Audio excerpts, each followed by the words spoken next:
Selamat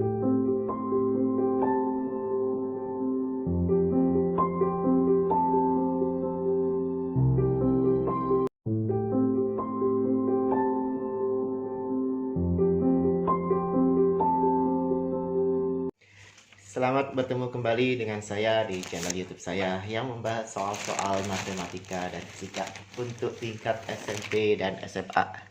Baik, kali ini saya akan mencoba membahas soal prediksi ya, yang untuk persiapan kalian UTBK.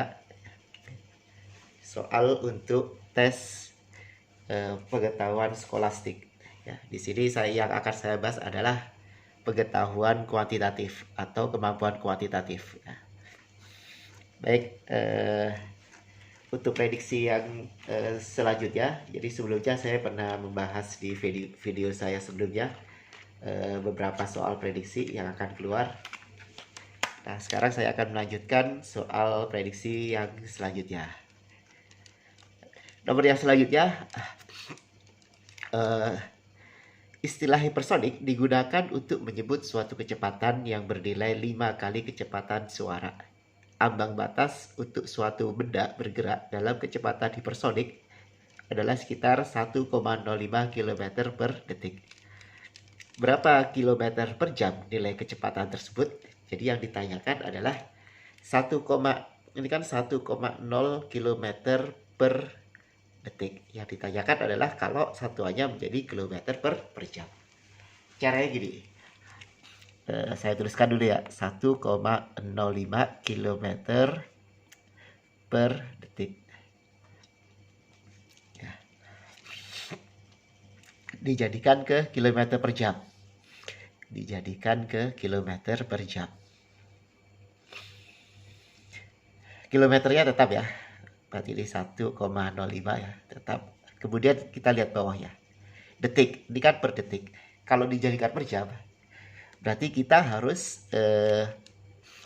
bagi ya semuanya ini dengan 3000. Jadi satu jam itu kan 3600 detik ya. Nah, berarti kalau ini per detik, ini kan 1 detik artinya nih, per detik itu artinya 1 detik. Dijadikan ke jam ya, berarti 1 detik itu berapa jam? 1 detik itu jadi 1 detik. Jadi kalau 1 jam itu 3600 detik, berarti kalau 1 detiknya itu adalah 1 per 3600 jam. Artinya apa? Berarti nanti 1,05 kita bagi dengan 1 per 3600. Nah, ya. Jadi ini seperti ini ya. Nah, setelah itu, sebentar saya carikan kertas untuk penghitungan selanjutnya. Nah, berarti nanti bentuk yang ini 1,05. Nah, ini kan 1,05 per 1 per 3600. Berarti bisa satu gini, 1,05 dikali dengan 3600 per 1. Nanti satuannya adalah kilometer per jam. Nah, ini tinggal dikalikan. Jadi 1,05 ya dikali 36. 30 ini 15, hasilnya adalah 3780 km per jam. Jadi jawabannya yang mana? Jawabannya adalah yang C ya. Jadi gampang ya. Kemudian soal yang selanjutnya, ini soal yang berkaitan dengan dua pernyataan. Jika tanda mutlak R tidak sama dengan 1, apakah bilangan bulat R genap? 1, R tidak positif. Yang kedua, 2R lebih besar dari negatif 5. Jadi kalau tanda mutlak seperti ini, berarti R-nya itu, jadi kalau tanda mutlak seperti ini, berarti R-nya itu bisa positif, bisa juga bernilai negatif. Jadi ada dua kemungkinan ya, kalau R-nya itu pakai tanda mutlak. Nah, apakah bilangan bulat R genap? Yang ditanyakan genap. Kalau genap berarti nanti bisa aja R-nya itu bernilai positif, bisa bernilai negatif. Genap itu yang penting dia bisa dibagi dengan 2 ya. Itu adalah bilangan genap. Contohnya 2. Kalau negatif berarti min 2. Atau ini 4 berarti ini min 4. Nah, yang satu R tidak positif. R tidak positif. Nah, belum tentu ya bisa positif atau negatif ya. Nilai R-nya ya. Jadi ini tidak menggunakan tanda mutlak. Kalau tidak menggunakan tanda mutlak berarti nanti R-nya itu bisa positif atau bisa negatif. Berarti kita tidak bisa menyimpulkan dari sini ya. Tidak ada hubungan, belum ada hubungan antara genap dengan R-nya itu bernilai positif atau negatif. Kemudian yang kedua, 2R lebih besar negatif 5. 2R lebih besar negatif 5. 2, misalkan nih, bilangan genap kan kemungkinannya misalkan saya ambil 2. 2 dikali 2 lebih besar negatif 5. Nah, berarti nanti hasilnya ini benar. Karena apa? 2 kali 2 kan 4. 4 itu lebih besar dari 5. Negatif 5. Kalau misalkan negatif 2 nih. 2 dikali negatif 2. Lebih besar dari negatif 5 enggak? Negatif 4 lebih besar negatif 5. Asalkan nilainya tidak sama dengan 1 ya. Tapi kalau misalkan dia makin besar, ya, nilai negatifnya makin besar, misalkan nih jadi negatif 4. Berarti kan 2 dikali negatif 4, negatif 5 lebih. Berarti nilainya lebih kecil dari min 5. Nah, berarti R-nya itu harus bilangan positif ya. Bilangan positif atau dia lebih besar dari, atau R-nya itu lebih besar dari, R-nya itu lebih besar dari min 5 per 2. Nah, ini syaratnya nih, R-nya lebih besar dari negatif 5 per 2. Negatif 5 per 2 itu berapa? Mulai dari negatif 2, kemudian 2, 4, dan seterusnya. Nah, sekarang pernyataan satu saja tidak, pernyataan satu saja cukup. Nah, salah ya. Pernyataan 2 saja cukup untuk menjawab pertanyaan. Pernyataan 2 saja cukup untuk menjawab pertanyaan. Tetapi pernyataan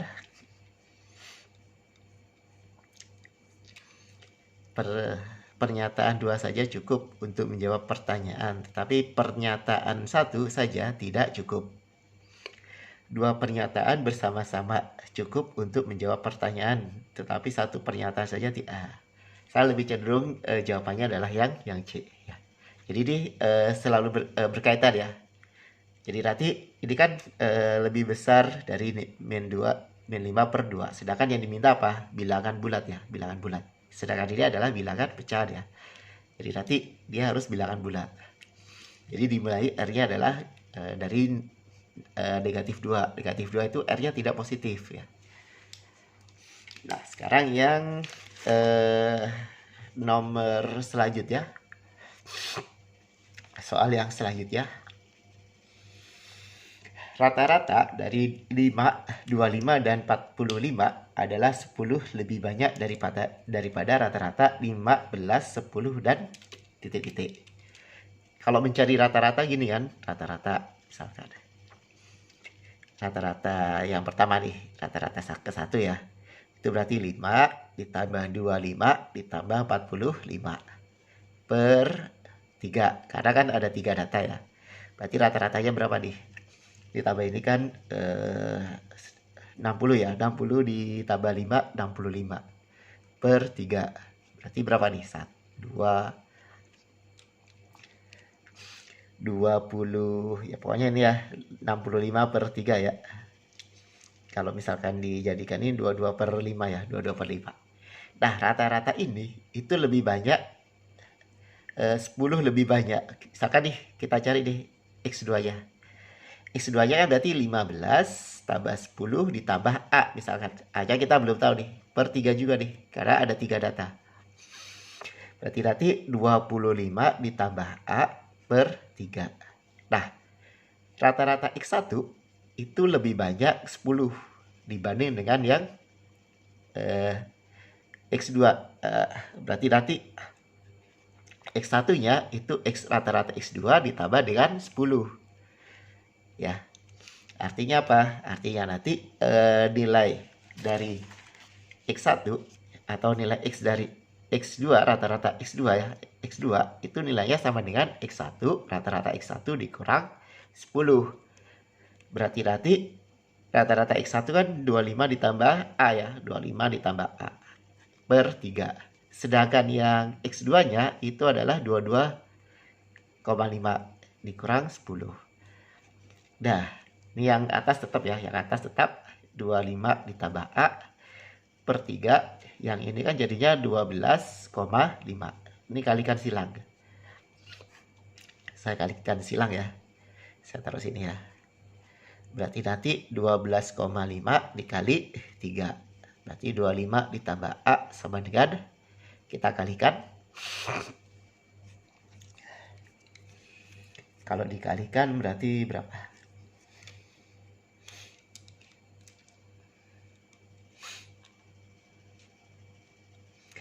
Eh, 15, 1. Nih dikalikan 6 ya. 6, 7 ya. 7. 37,5. Berarti A-nya sama dengan 37,5 dikurang 25. A-nya sama dengan 22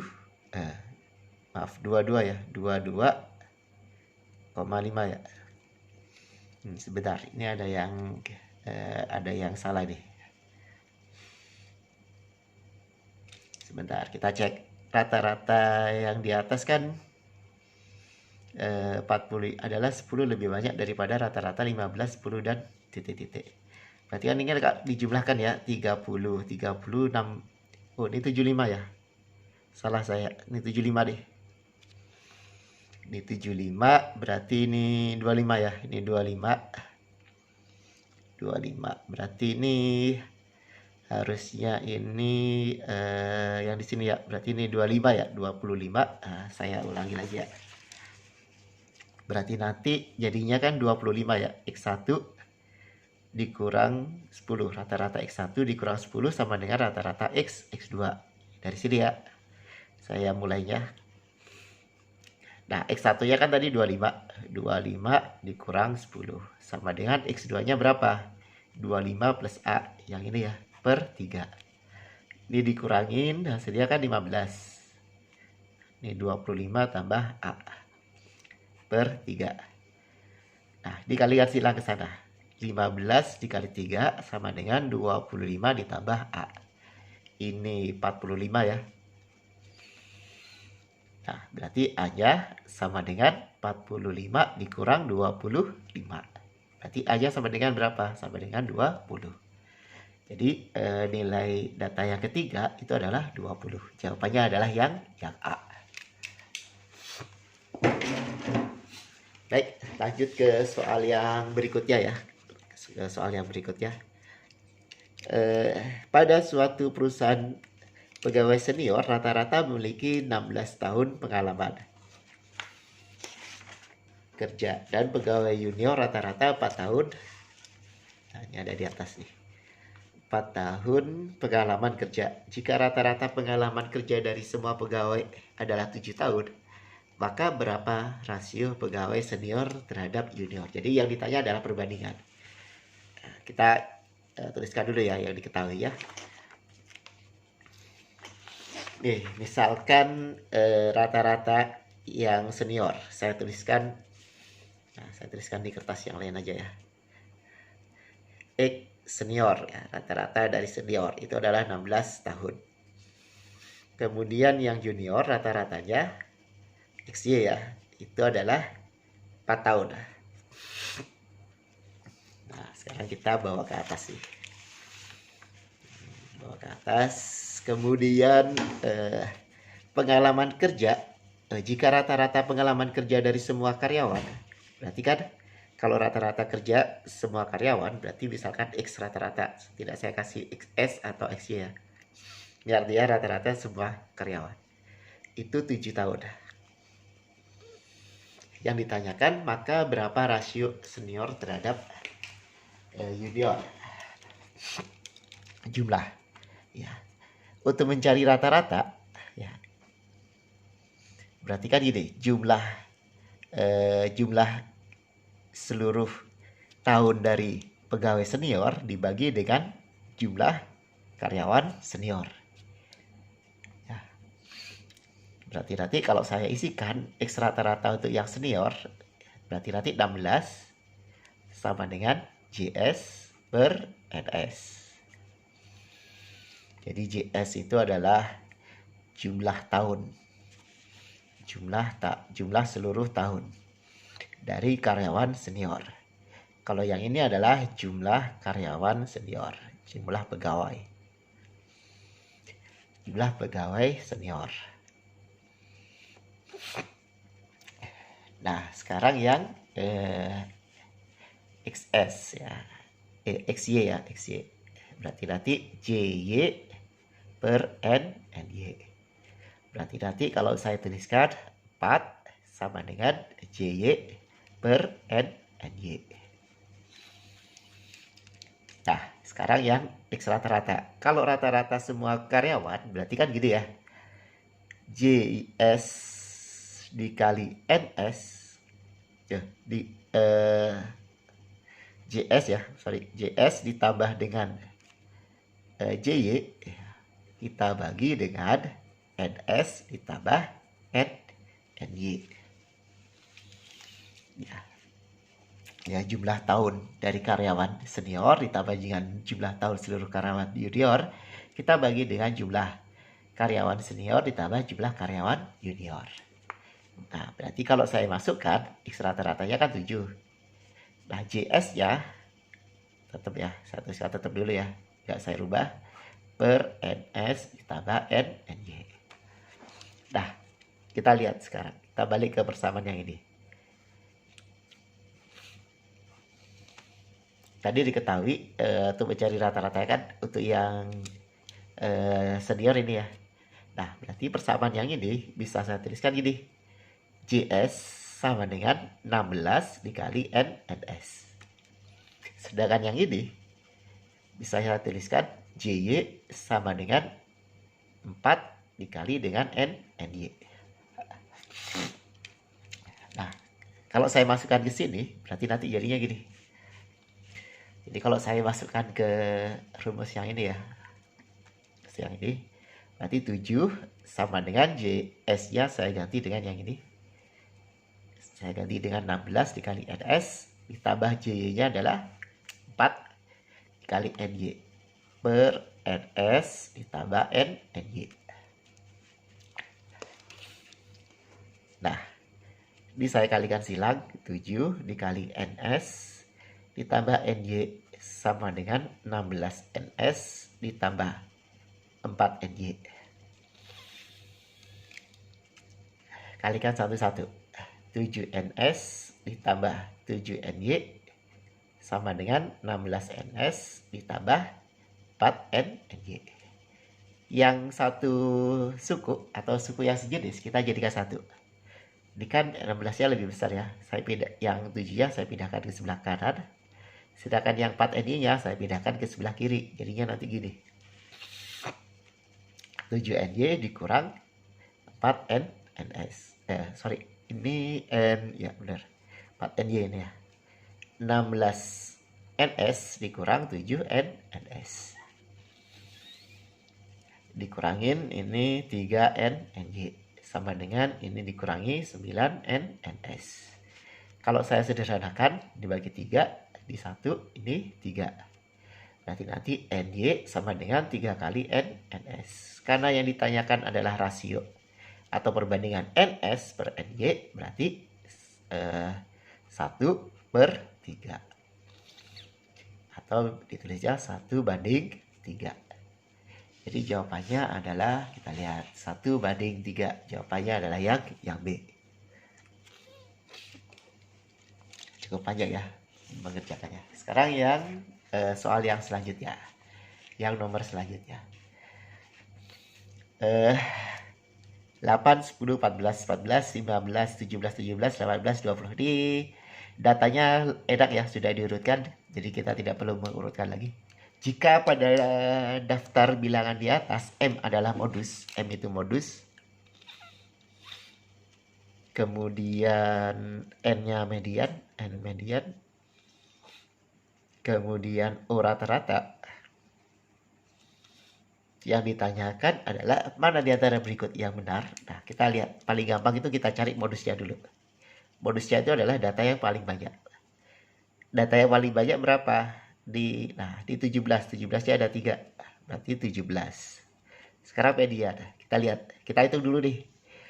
Ini jumlah datanya data ganjil atau data genap? 1, 2, 3, 4, 5, 6, 7, 8, 9, 10. Data genap ya. Berarti kita ambil data ke 5 dan data ke 6. Kemudian kita tambahkan, kita bagi 2. 1, 2, 3, 4, 5. Ini data ke 5. Data ke 6 berarti yang ini ya. Nah, kita ambil nih dua datanya, yaitu 15, kita tambahkan dengan 17. Kemudian kita bagi 2. Ini kan 32 ya, per 2. Hasilnya berapa? Hasilnya sama dengan 16. Udah ketahuan kan? M lebih besar dari N. Nah, sekarang yang rata-ratanya nih. M lebih besar dari N. Nah, ini salah. Nah ini kalau sama salah ya. M lebih besar dari N. Nah, ini yang belum tahu. Ini juga betul, M lebih kecil. Ini salah nih. Kemungkinannya adalah C atau D. Sekarang yang O. O itu kan rata-rata. Nah, untuk mencari rata-rata, kita jumlahkan nih semuanya.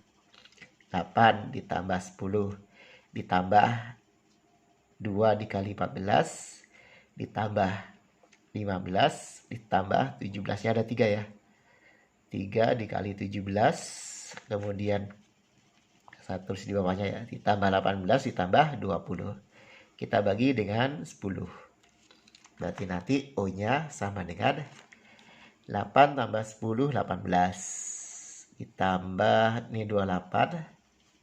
Yang ini 15.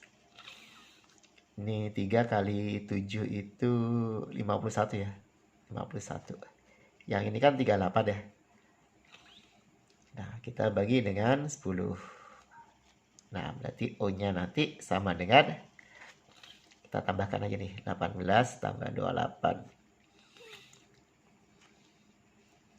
15 tambah 51 kan, 15 tambah 51 kan 66 ya. Tambah 66 tambah 38, 112 tambah 38. 150 ya. 150 ya. 150 per 10. Coret, berarti O-nya sama dengan 15. Nah, O-nya 15. Berarti dia lebih kecil dari N. Ya, lebih kecil. Nah, berarti M lebih besar dari N, lebih besar dari O. Jawabannya adalah yang D. Ya. Baik, lanjut ke soal yang ke-20. Di soal terakhir yang akan saya bahas. Jika O adalah pusat lingkaran, kemudian juring AOB mewakili 38 bagian lingkaran. AOB. Jadi luas AOB itu 3/8 lingkaran. Luas lingkaran ya. Luas lingkaran itu berarti PR kuadrat. Langsung saya tuliskan PR kuadrat. Dan juring BOC mewakili 2/5. Jadi luas juring BOC 2/5 PR kuadrat. Yang ditanyakan berapa besar sudut AOC. Nah, caranya gini. Untuk mencari luas juring, itu kan gini ya.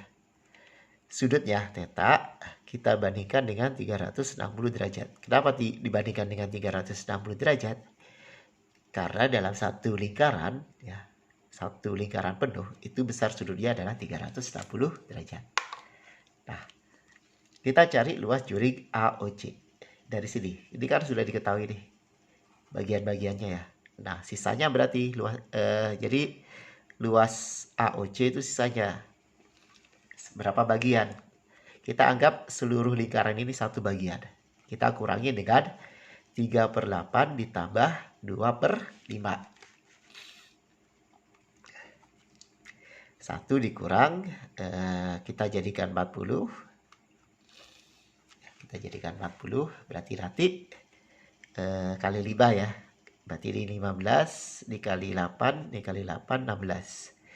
Berarti 1 dikurang 31/40 atau sama dengan 9/40 bagian. Jadi luas AOC itu adalah 9/40 bagian dari luas lingkaran. Jadi luas AOC sama dengan 9/40 PR kuadrat. Sedangkan untuk mencari luas juring itu kan rumusnya ini. Kita tinggal masukkan theta per, jadi ini theta untuk sudut AOC ya, per 360 derajat dikali PR kuadrat sama dengan 9/40 PR kuadrat. PR kuadratnya kita coret aja. Nah, kita lihat. Berarti nanti gini ya, theta per 360 derajat sama dengan 9/40. Ini bisa saya sederhanakan, ini menjadi 9. Nah, berarti saya pindahkan di sini ya. Theta per 9 sama dengan 9. Berarti tetanya sama dengan 81 derajat. Jadi jawabannya adalah yang A. Baik, demikian soal prediksi yang sudah saya bahas. Semoga bermanfaat untuk persiapan kalian menghadapi UTBK. Dan semoga kalian bisa masuk ke perguruan tinggi negeri. Dan jangan lupa kalian like dan subscribe channel YouTube saya. Dan kalian share ke teman-teman kalian jika bermanfaat. Sampai ketemu lagi di video saya selanjutnya.